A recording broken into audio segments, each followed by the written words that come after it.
Hello guys, this is Terry from Genki Gaming TV, and we are back with another episode of Yokai Watch ShadowSide. And this episode, I feel like, is probably one of my favorites. It's definitely on top of, well, probably in my top 5. It was the Bloody Clover of Tragedy, or Higeki no Buddha the Kudoba, and it originally aired yesterday, well, technically the day before in Japan, kind of. You guys get what I'm saying. But before I dive into my actual review, I want to thank the person over at Dailymotion who always seems to be on the top of his or her game, Nihon Town. I'm not even sure if I'm pronouncing the name right, but a link to their Dailymotion account will be listed down below, because they're the only one who has the episode without any distortion or any problems. I'm also going to include a YouTube link down below to someone who has actually caught it via distorting the voices. But the episode starts off in a really cute way. You see Keisuke and G-Tan, or Junior, picking 4-leaf clovers with Professor. Because obviously a bear that knows a lot about poop and about random stuff would know about clovers, right? Yes. He apparently knows everything about everything. And we also get Koma-san and Koma-jirou kind of photobombing the situation. But basically, they were trying to collect clovers because that's what Minami-san wanted them to do. Well, I feel like Keisuke was more or less volunteered to do this by Koji and Tank, and they just kind of went with it. I mean, it's a honest and cute thing to do. I think as a kid I hunted for clovers as well during the spring. So yeah, it's something that's kind of fun to do if you're lucky enough to find one. And while the clover gathering is going on, Akinori basically pokes his head out the door, or opens the door, and says, "You have to come see this." And then we get the whole conspiracy thing of the red clover, or the Akai clover, and about it causing bad luck to the people who happen to pick it up, like pure misfortune, which is never good. So we shift to that school scene that I referenced earlier, partially, of how the whole Keisuke is picking clover slings actually starts. And after this little scene transition, they go and they see some of these bloody clover victims. They see, I believe, 2 different victims. The first one at the park, and while the child is trying to leave the park, a tree starts to fall, and Michi does a Michi punch, which is actually a Michi kick, because Michi doesn't know what a punch really is, but saves the little boy. So as this basically goes on, both of our groups are kind of doing their own thing. We have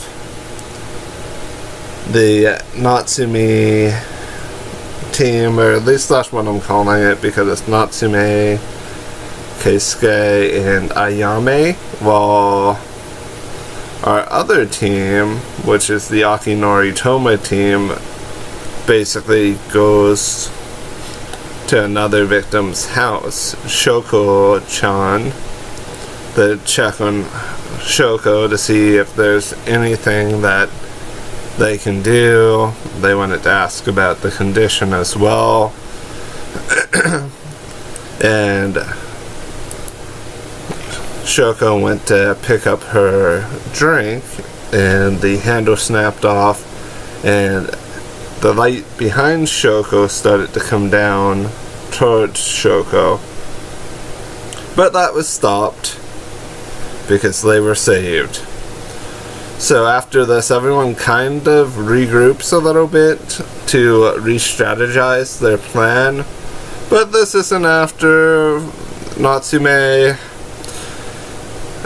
Ayame, and Keisuke run into Koji, Tank, and Minami-san. And they were asking, I hope you guys have not picked any red clovers. Keisuke almost blurts out bloody clover, but I believe he kind of stopped himself because there was a bit of hesitation where he partially says it. So as this is kind of just going on, Minami finally admits, yeah, I picked one and it started to glow a little bit, and somehow our heroines in the situation, Natsume and Ayame, or Hime, both end up with the red clover mark as well, because they both kind of go to get the clover away from Minami so that it doesn't cause her misfortune. And as the scene is transitioning on, a car starts to slowly go down the hill towards them, but Michi is super Michi and saves the day.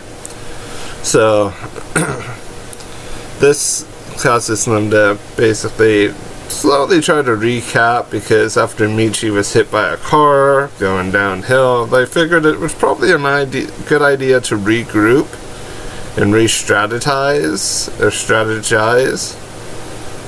So with that in mind, they all met up and started to formulate a plan. And basically what was eventually said was that Natsume and Hime were going to go hunt down the bloody clovers, basically gather them so that no one has to kind of no one else has to become a victim, is what I'm trying to say. But as things basically go on in the situation, even with them gathering them, they find out that there are far more clovers than what they originally thought, and that one of the central points was at the hospital for yokai energy. And when they all finally grouped up there, well, this was after Yoshi Shitsune was used, although the red flowers or red clovers kind of just shot out of the bag and all started to gather together, and they created Noko. And I know I said flowers earlier, but I do mean clovers. So yeah, and I love Noko's, or Tsuchinoko's, design in ShadowSide.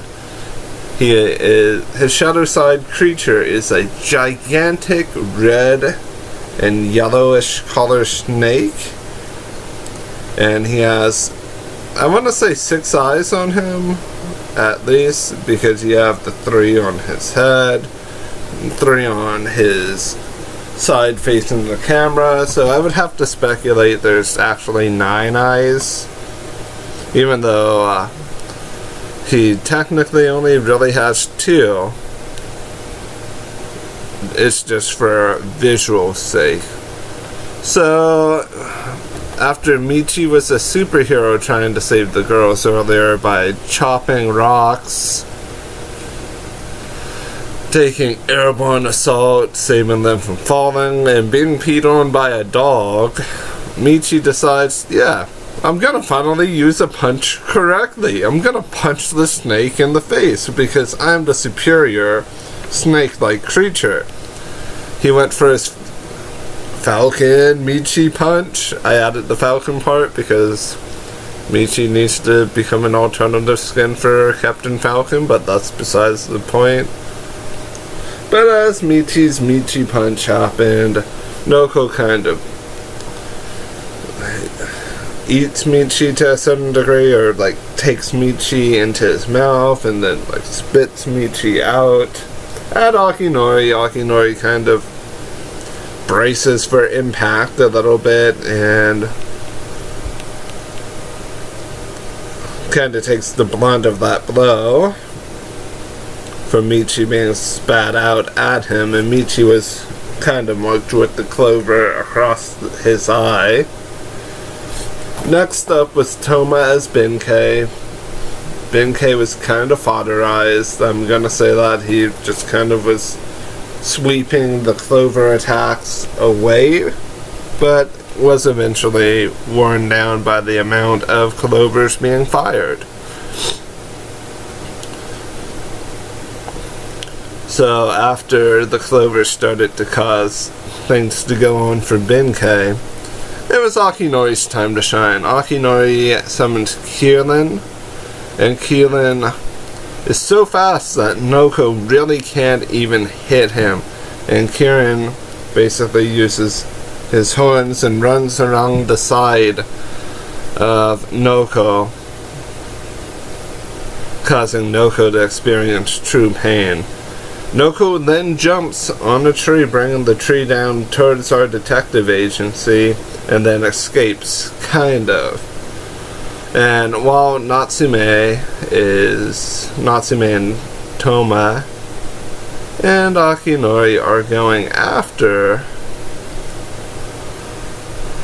Noko, Minami-san was walking towards the hospital, and Keisuke and Hime caught up with her, and apparently I believe the girl was her sister, or was a underclassman that called her One-san. But there's a sick little girl that's associated with Minami.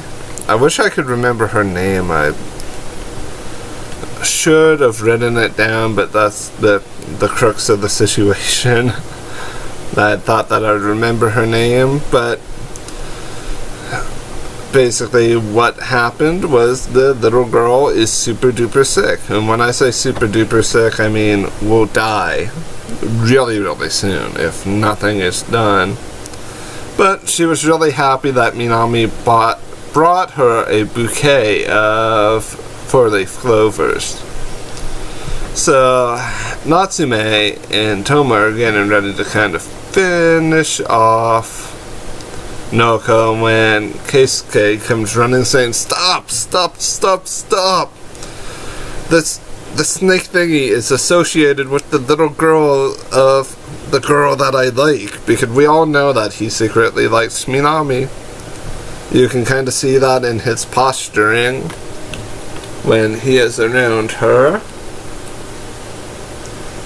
But we'll just ignore that for right now. Basically, Noko then transforms back to his light side form, which is one of the cutest things I think I've ever seen. It's a little snake with a little high-pitched voice, kind of. And Noko basically explains the situation that this little girl saved him from being killed by a crow, and she had clovers with her at that point in time. So when Noko realized how sick she actually was, and the fact that she's going to die, Noko's sadness kicked into effect and caused normal snake Noko to become a yokai. And this is a weird case. I've never thought we had a true case where sadness, other than maybe the Inari fox or Inaba fox situation, the little purple fox girl, where it was kind of sadness related, that kind of triggered the yokai effect. I'm sure we have had other situations as well. I think the Simi case was actually kind of sad as well, to a certain degree. But that's beside the point. We're just going to keep going here. But as this is all unraveling, Noko said that the marks only last for about a week, for one Ishukan, a week period of time. And what was also kind of inferred or said at that particular time was that she's gonna die if he removes the marks, and that if they leave the marks on all of the people, that it would generate enough life force for her to survive. To a certain degree, that's what was being implied from the context. So our entire Yokai Watch crew went on a mission to save people from being hurt by the misfortune brought apart by Noko. We have Suzaku, Pakun, Zudomaru, Papa Bolt, all kind of showing up to have cameos that basically help the situation to ensure no one got hurt. I'm gonna go ahead and say it, Michi was the MVP of this entire episode. Yoshitsune may have pointed out the fact that that was where the yokai energy was resonating. But at the end of the day, Yoshitsune and Benkei were kind of useless. So I'm giving the MVP spot to Killian and Michi, because they are by far the ones who have done stuff correctly to a certain degree. But that's beside the point. Overall, this episode was wonderful. Plus, a little girl was saved, which is always a good thing in the Yokai Watch series. Gotta have more recurring characters, right? Yeah, that's what I'm thinking too. I'm hoping that once we get to the Haruya Shutendoji style arc, that maybe we'll get a reference to Forever Friends. Like a small little mini arc of like 2 episodes where we kind of tie things over and get things connected in a way that it kind of bridges the gap. Because not all of us are going to have access to watch the movie when Forever Friends hits theaters. Yeah, I believe that is December 14th. Yeah, it's December 14th.